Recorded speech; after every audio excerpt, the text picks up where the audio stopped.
On Sunday night, Turkey witnessed its largest anti-government protest in over a decade. Tens of thousands of people took to the streets across multiple cities, including Istanbul, Ankara, and Izmir. The protesters defied the Erdogan-led Turkish government ban on public gatherings. In Istanbul's Taksim Square, riot police fired tear gas and used water cannons to disperse the demonstrators.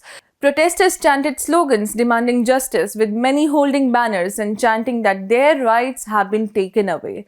More than 1,100 protesters have been arrested since the beginning of the protest last week, according to Turkey's interior minister.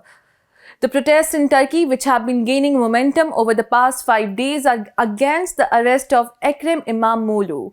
So why was Ekrem İmamoğlu arrested? Ekrem İmamoğlu was arrested at his home on Wednesday, just days before he was set to be officially named the opposition's presidential candidate. On Sunday, a court ordered him to be jailed while awaiting trial on charges of establishing and managing a criminal organization, taking bribes and extortion, unlawfully recording personal data, and rigging a government tender. His supporters argue that these charges are politically motivated and aimed at preventing him from challenging Erdogan in the 2028 presidential elections. So who is Ekrem İmamoğlu? He was the mayor of Istanbul and the main political rival of Turkish President Recep Tayyip Erdogan. İmamoğlu rose to prominence in 2019 when he won the Istanbul mayoral elections, dealing a significant blow to Erdogan's ruling party. In response, Erdogan annulled the elections, but he won again in a rerun. In March 2024, İmamoğlu again secured another victory in mayoral elections, solidifying his position as Erdogan's strongest political rival. Turkey's opposition thinks that he is their best bet at ending Erdogan's over 2-decade-long reign. Despite İmamoğlu's arrest, his party, the Republican People's Party (CHP), went ahead with its primary vote on Sunday, officially nominating him as the presidential candidate. Party members voted around the country, and the party called on non-party members to turn out as well to cast symbolic ballots to support the jailed mayor. On Sunday, the Turkish Interior Ministry also suspended İmamoğlu temporarily from his post as mayor of Istanbul, citing the ongoing criminal case. President Erdogan has not directly commented on İmamoğlu's arrest, but has accused CHP of corruption and ties with terrorist groups.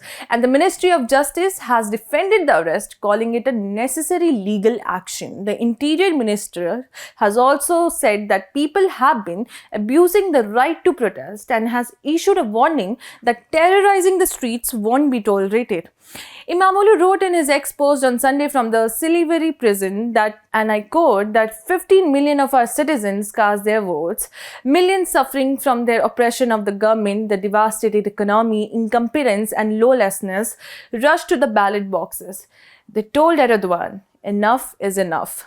Meanwhile, İmamoğlu's wife Dilek addressed tens of thousands of protesters outside the city hall in Turkey's capital, telling demonstrators that the injustice her husband has faced has struck a chord with every conscience. If his suspension from the post of Istanbul mayor and arrest wasn't enough, on Tuesday, a day before İmamoğlu's arrest, Istanbul University declared it was cancelling his university diploma 31 years after it was issued, quoting some irregularities. The university said it was declaring the graduations and degrees of 28 people, including İmamoğlu, as being void because of obvious error. This adds another legal roadblock to İmamoğlu's political future, as to run for president in Turkey, a candidate must have a university degree. Erdogan's current term as president ends in 2028. The constitution allows only 2 full terms, but he could legally run again if parliament calls for early elections. Many believe that this will happen, which could stop İmamoğlu from running against the president. Beyond İmamoğlu's arrest, Turkey is grappling with multiple crises under Erdogan's leadership. The country is facing a severe economic downturn marked by record-high inflation, a depreciating lira, rising unemployment, and skyrocketing living costs.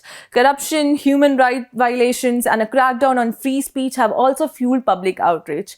As the protests continue, the question remains: will the public outcry mark the beginning of a political shift in Turkey, or will Erdogan's government tighten its grip even further?